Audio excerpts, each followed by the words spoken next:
Merchant shipping బిల్లుకు parliament ఆమోదం లభించింది. 1958 నాటి చట్టానికి పలు సవరణలు చేసింది ప్రభుత్వం. తాజా పరిస్థితులకు అనుగుణంగా చట్టంలో మార్పులు చేసింది. కీలకమైన మర్చెంట్ షిప్పింగ్ బిల్లుకు పార్లమెంట్లో ఆమోదముద్ర పడింది.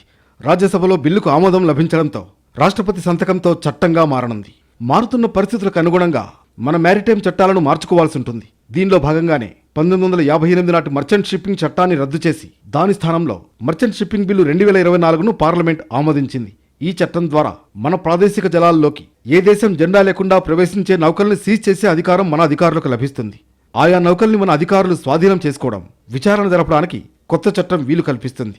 ప్రమాదాలు జరిగినప్పుడు వాటిపై విచారణ జరపడానికి అవకాశం ఉంటుంది. ఈ బిల్లుకు ఇప్పటికే లోక్సభలో ఆమోదం లభించింది.